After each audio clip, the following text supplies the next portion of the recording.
आज के वीडियो में मैं आपको बताने वाला हूं कि कोनिक सेक्शन को किस प्रकार से काटा जाए कि इलिप्स, पैराबोला, सर्कल और हाइपरबोला प्राप्त हो जाए। नमस्कार दोस्तों, मैं हरिचंद आपके अपने चैनल टेक्निकल हरि सर में आपका स्वागत करता हूं। आइए सबसे पहले मैं आपको समझाता हूं कि कोनिक सेक्शन होता क्या है।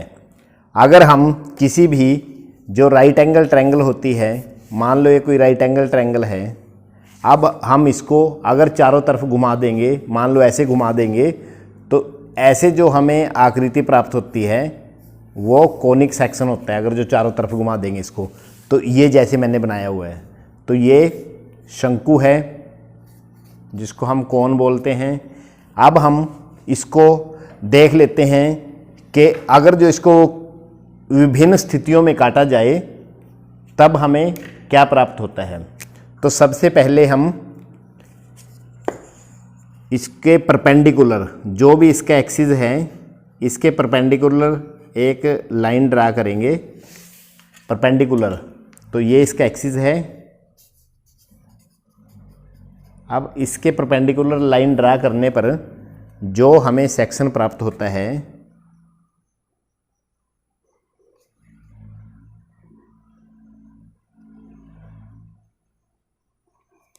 उसे सर्कल कहते हैं।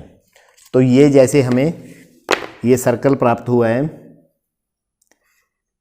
किसी भी शंकु के अक्ष के लंबवत, मतलब परपेंडिकुलर जो लाइन गुजारने पर जो हमें सेक्शन प्राप्त होगा उसे सर्कल कहते हैं, ये सर्कल।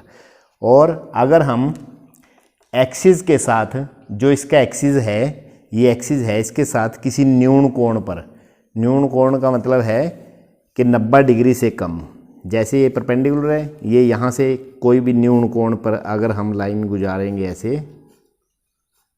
ये सेंटर लाइन, और न्यून कोण पर जो लाइन गुजारने से जैसे हमें सेक्शन प्राप्त होता है तो उसे हमें इलिप्स कहते हैं। तो ये पहले तो हमें जो प्राप्त हुआ था ये परपेंडिकुलर लाइन गुजारने से, ये सर्कल था, और दूसरा ये इलिप्स है, इलिप्स, जिसको हम दीर्घवृत्त बोलते हैं, दीर्घवृत्त, और ये है वृत्त। अब जो तीसरा सेक्शन प्राप्त होता है हमें, अगर हम इसकी किसी भी जनक रेखा के साथ समानांतर जो लाइन गुजारते हैं, जो कटिंग लाइन है हमारी, समानांतर गुजारेंगे तो जो हमें सेक्शन प्राप्त होगा, मान लो ये लाइन है और इस लाइन के समानांतर हमने यहाँ से लाइन गुजार दी है,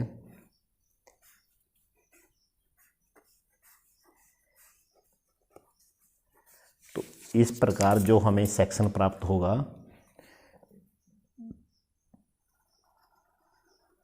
तो उसे पैराबोला कहते हैं।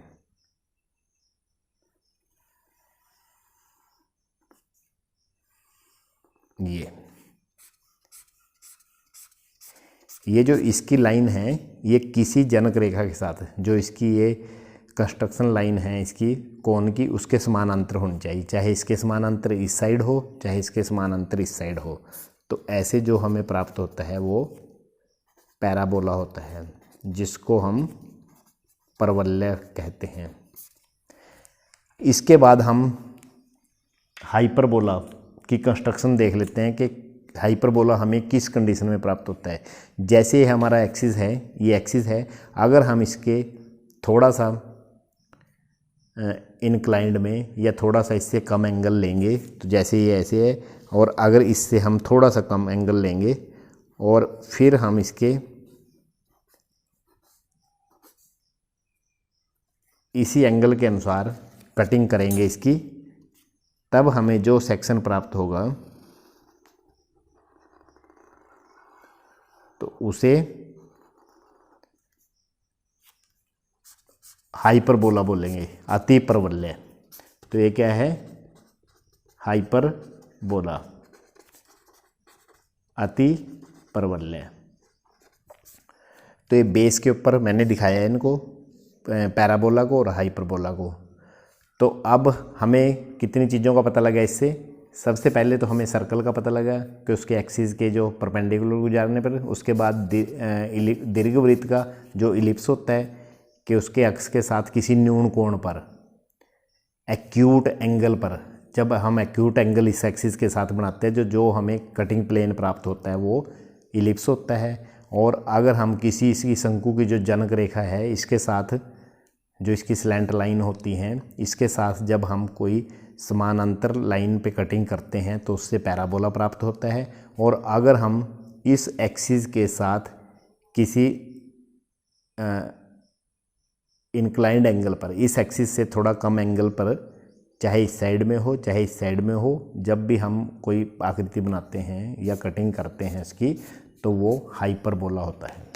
नेक्स्ट वीडियो में मैं आपको रेक्टेंगुलर मेथड से इलिप्स कैसे बनाते हैं उसके बारे में बताऊंगा। और इस चैनल पर आपको सभी वीडियोस मिलेंगे जो इंजीनियरिंग ड्राइंग, मशीन ड्राइंग और थ्योरी से संबंधित होंगे। तो इस चैनल के साथ बने रहें और आगे भी ऐसे वीडियो देखते रहें। धन्यवाद, थैंक यू।